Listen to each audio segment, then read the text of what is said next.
ಆತ್ಮೀಯ ಬಂಧುಗಳೇ, ಮಹಾಭಾರತ ದ್ರೋಣ ಪರ್ವ ಇದರಿಂದ ಅರ್ಜುನನ ವಧೆಗಾಗಿ ಸಂಶಪ್ತಕ ವೀರರ ಪ್ರತಿಜ್ಞೆ ಮತ್ತೆ ಅರ್ಜುನ ಅವರ ಜೊತೆ ಯುದ್ಧ ಮಾಡೋದು ಈ ವಿಷಯದ ಬಗ್ಗೆ ನಾವು ತಿಳ್ಕೊಳ್ತಾ ಇದ್ವಿ. ಓದ ಭಾಗದಲ್ಲಿ ನಾವೇನ್ ತಿಳ್ಕೊಂಡಿದ್ವಿ? ಸಂಶಪ್ತಕ ಯೋಧರು ದುರ್ಯೋಧನನಿಗೆ ಹೇಳ್ತಾರೆ, ನಾವು ಅರ್ಜುನನನ್ನ ಕರ್ಕೊಂಡೋಗಿ ಯುದ್ಧ ಮಾಡ್ತೀವಿ, ಇಲ್ಲ ಅವನಿರ್ಬೇಕು ಇಲ್ಲ ನಾವಿರ್ಬೇಕು. ಯುದ್ಧ ಮಾಡ್ತಾ ಮಾಡ್ತಾ ನಾವೇನಾದ್ರೂ ಅರ್ಜುನನಿಂದ ಕೊಲ್ಲಲ್ಪಟ್ರೆ, ನಾವು ಸೋತ್ ಹೋಗಿ ನಾವು ಕೊಲ್ಲಲ್ಪಟ್ರೆ ನಮಗೆ ನರಕ ಸಿಗ್ಲಿ, ಮತ್ತೆ ನಾವೇನಾದ್ರೂ ಯುದ್ಧದಲ್ಲಿ ಅರ್ಜುನನನ್ನ ಕೊಲ್ಲುವಂತ ಒಂದು ಕಷ್ಟದ ಕೆಲಸವನ್ನ ಏನಾದ್ರೂ ಮಾಡಿದ್ದೆ ಆದ್ರೆ ನಾವು ಇಷ್ಟಪಡುವಂತ ಲೋಕ ನಮಗ್ ಸಿಗುತ್ತೆ ಅಂತ ಅನ್ಬಿಟ್ಟು ಅವರು ದಕ್ಷಿಣದ ಕಡೆ ಅವನನ್ನ ಆ ಯುದ್ಧಕ್ಕೋಸ್ಕರ ಕರೆದು ಹೊರಟೋಗ್ತಾರೆ. ಆ ವೀರರು ಕರೆದಾಗ ಈಗ ಅರ್ಜುನನ ಒಂದು ನಿಯಮ ಇರುತ್ತೆ, ಅವನು ಯಾರಾದ್ರೂ ಯುದ್ಧಕ್ಕೆ ಕರೆದ್ರೆ ಅವನು ಇಲ್ಲ ಅಂತ ಹೇಳಲ್ಲ, ಅವ್ರ ಜೊತೆ ಯುದ್ಧ ಮಾಡೇ ಮಾಡ್ತಾನೆ. ಅದು ಕಂಪ್ಲೀಟ್ ಆಗೋವರೆಗೂ ಅವನು ಬಿಡೋದಿಲ್ಲ.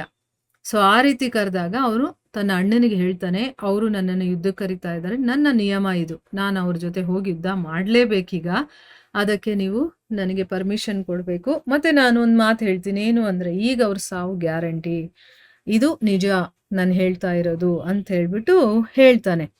ಅದಕ್ಕೆ ಯುಧಿಷ್ಠಿರ ಹೇಳ್ತಾನೆ, ತಮ್ಮ ದ್ರೋಣರು ಯಾವ ಪ್ರತಿಜ್ಞೆಯನ್ನ ಮಾಡಿದಾರೋ ಅದನ್ನ ನೀನ್ ಕೇಳೇ ಇದೀಯಾ, ಈಗ ನೀನ್ ಅವ್ರು ಹೇಳಿರೋದು ಆಗದೆ ಇರೋ ಹಾಗೆ ಏನಾದ್ರೂ ಒಂದು ಉಪಾಯವನ್ನ ಮಾಡು. ಅಂದ್ರೆ ಅವ್ರು ಹೇಳಿರ್ತಾರಲ್ವಾ, ಅರ್ಜುನನನ್ನ ದೂರ ಕರ್ಕೊಂಡು ಹೋದ್ರೆ ನಾನು ಯುಧಿಷ್ಠಿರನನ್ನ ಹಿಡಿತೀನಿ ಅಂತ ಅನ್ಬಿಟ್ಟು, ಅಂದ್ರೆ ಬಂಧಿಸ್ತೀನಿ ಅಂತ ಹೇಳಿರ್ತಾರಲ್ವಾ. ಸೊ ನೀನ್ ನನ್ ಜೊತೆ ಇರಬಾರ್ದು ಅನ್ನೋದಕ್ಕೋಸ್ಕರ ಅಂತಾನೆ ಈ ಉಪಾಯವನ್ನ ಮಾಡಿದ್ದಾರೆ. ಸೊ ನೀನೀಗ ಅವ್ರು ಹೇಳಿರೋದು ನಡಿಬಾರ್ದು, ನನ್ನನ್ನ ಬಂಧಿಸ್ಬಾರ್ದು, ಆ ರೀತಿ ನೀನೇನಾದ್ರೂ ಉಪಾಯವನ್ನ ಮಾಡು. ದ್ರೋಣಾಚಾರ್ಯರು ಶಕ್ತಿವಂತರು ಮತ್ತೆ ಶೂರವೀರರು, ಅವರು ಶಸ್ತ್ರವಿದ್ಯೆಯಲ್ಲೂ ಕೂಡ ಪಾರಂಗತರಾಗಿದ್ದಾರೆ, ಮತ್ತೆ ಯುದ್ಧದಲ್ಲಿ ಪರಿಶ್ರಮವನ್ನಂತೂ ಎಲ್ಲೂ ಏನೂ ಲೆಕ್ಕಿಸೋದಿಲ್ಲ. ಅವರು ಎಷ್ಟೇ ಕಷ್ಟ ಆದ್ರೂ ಕೂಡ ಯುದ್ಧ ಮಾಡ್ತಾರೆ. ಅವರು ನನ್ನನ್ನ ಹಿಡಿಯುವಂತ ಪ್ರತಿಜ್ಞೆಯನ್ನ ಮಾಡಿದ್ದಾರೆ ಅಂತ ಅನ್ಬಿಟ್ಟು ಆ ಮಾತನ್ನ ನೆನಪಿಸ್ತಾನೆ. ಎಲ್ಲೋ ಇವನ್ ಮರ್ತ್ ಹೋಗಿರ್ಬೇಕು ಅಂತ ಅನ್ಬಿಟ್ಟು ನೆನಪಿಸ್ತಾನೆ. ಅದಕ್ಕೆ ಅರ್ಜುನ ಹೇಳ್ತಾನೆ, ರಾಜ ಈ ದಿನ ಈ ಸತ್ಯಜಿತ ಇದಾನಲ್ಲ, ಅವನು ಸಂಗ್ರಾಮದಲ್ಲಿ ನಿಮ್ಮ ರಕ್ಷಣೆಯನ್ನ ಮಾಡುವಂಥದ್ದು. ಈ ಪಾಂಚಾಲ ರಾಜಕುಮಾರರು ಇರಬೇಕಾದ್ರೆ ಆಚಾರ್ಯರು ತಮ್ಮ ಮನೋರಥವನ್ನ ಪೂರ್ತಿ ಮಾಡೋದಕ್ಕೆ ಸಾಧ್ಯ ಇಲ್ಲ. ಈ ಪುರುಷ ಸಿಂಹ ಯುದ್ಧದಲ್ಲಿ ಕೆಲಸಕ್ಕೆ ಬಂದ್ರೆ ಎಲ್ಲ ವೀರರ ಅಕ್ಕಪಕ್ಕದಲ್ಲಿ ಇರುವಾಗ ನೀವು ಸಂಗ್ರಾಮ ಭೂಮಿಯಲ್ಲಿ ಯಾವುದೇ ರೀತಿಯಲ್ಲೂ ಕೂಡ ಇರಬೇಡಿ. ಅಂದ್ರೆ ಅರ್ಥ ಏನು, ಈಗ ಆಚಾರ್ಯರು ಏನಾದ್ರೂ ಬಂದ್ರೂ ಕೂಡ ಪಾಂಚಾಲ ರಾಜಕುಮಾರರು ಇರಬೇಕಾದ್ರೆ ನೀವೇನು ಯೋಚನೆ ಮಾಡಬೇಡಿ. ನಿಮ್ಮ ಅಕ್ಕಪಕ್ಕ ವೀರರು ಇದ್ದಾರೆ ಅಂತಂದಾಗ ನೀವು ಅಲ್ಲಿ ಸೇಫ್ ಆಗಿರಿ, ಯಾರೂ ಇಲ್ಲ ಅಂತಂದ್ರೆ ನೀವು ಯುದ್ಧ ಭೂಮಿಯಲ್ಲಿ ಇರಬೇಡಿ ಅಂತ ಅಂದ್ಬಿಟ್ಟು ಹೇಳ್ತಾನೆ. ಆದ್ರೆ ನಾನು ಹೋಗಲೇಬೇಕು ಅಂತ ಹೇಳ್ತಾನೆ. ಆಗ ಮಹಾರಾಜ ಯುಧಿಷ್ಠಿರ ಅರ್ಜುನನಿಗೆ ಹೋಗೋದಕ್ಕೆ ಆಜ್ಞೆಯನ್ನ ಕೊಡ್ತಾನೆ. ಅವನನ್ನ ಆಲಿಂಗನೆ ಮಾಡಿಕೊಂಡು ಮತ್ತೆ ಪ್ರೀತಿ ತುಂಬಿದ ದೃಷ್ಟಿಯಿಂದ ನೋಡಿ ಆಶೀರ್ವಾದ ಮಾಡ್ತಾನೆ. ಈ ರೀತಿ ಅವನನ್ನ ಬೀಳ್ಕೊಟ್ಟ ಮೇಲೆ ಅವನು ತ್ರಿಗರ್ತದ ಕಡೆ ಹೋಗ್ತಾನೆ. ಅರ್ಜುನ ಹೊರಟು ಹೋಗ್ತಾನಲ್ಲ, ಅದಕ್ಕೆ ಆ ದುರ್ಯೋಧನನ ಸೈನ್ಯಕ್ಕೆ ಬಹಳ ಸಂತೋಷವಾಗ್ಬಿಡುತ್ತೆ. ಅವರೆಲ್ಲ ಬಹಳ ಉತ್ಸಾಹದಿಂದ ಮಹಾರಾಜ ಯುಧಿಷ್ಠಿರನನ್ನ ಹಿಡಿಯುವಂತ ಕೆಲಸವನ್ನ ಪ್ರಾರಂಭ ಮಾಡ್ತಾರೆ.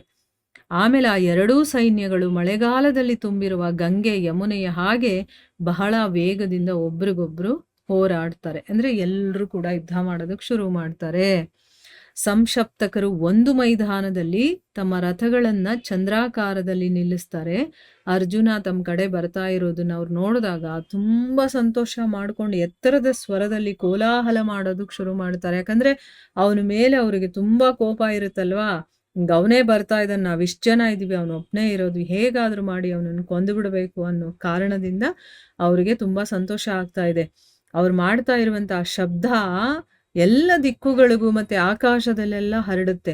ಅವರು ತುಂಬಾ ಆಹ್ಲಾದಿತರಾಗಿರೋದನ್ನ ನೋಡಿ ಅರ್ಜುನ ಮುಗುಳ್ನಗ್ತಾ ಶ್ರೀಕೃಷ್ಣನಿಗೆ ಹೇಳ್ತಾನೆ, ದೇವಕಿ ನಂದನನೇ, ಈ ದಿನ ಈ ಮರಣಾಸನ್ನರಾದಂತ ಅಂದ್ರೆ ಮರಣಕ್ಕೆ ಹತ್ತಿರವಾಗಿರುವಂತಹ ತ್ರಿಗರ್ತ ಬಂಧುಗಳನ್ನ ನೋಡಿ ಇವರು ಅಳೋ ಸಮಯದಲ್ಲಿ ಖುಷಿಯನ್ನ ಆಚರಣೆ ಮಾಡ್ತಾ ಇದ್ದಾರೆ ಅಂತ ಕೃಷ್ಣನಿಗೆ ಹೇಳಿ ಆ ಮಹಾಬಾಹುವಾದಂತಹ ಅರ್ಜುನ ತ್ರಿಗರ್ತದ ವ್ಯೂಹಬದ್ಧವಾದಂತಹ ಸೈನ್ಯದ ಹತ್ರಕ್ಕೆ ಹೋಗ್ತಾನೆ. ಅಲ್ಲಿಗೆ ಹೋಗಿ ಅವನು ತನ್ನ ದೇವದತ್ತ ಶಂಖವನ್ನ ಊದಿ ಆ ಗಂಭೀರವಾದ ಶಬ್ದವನ್ನ ಎಲ್ಲ ದಿಕ್ಕುಗಳಿಗೂ ಕೂಡ ಮೊಳಗಿಸ್ತಾನೆ.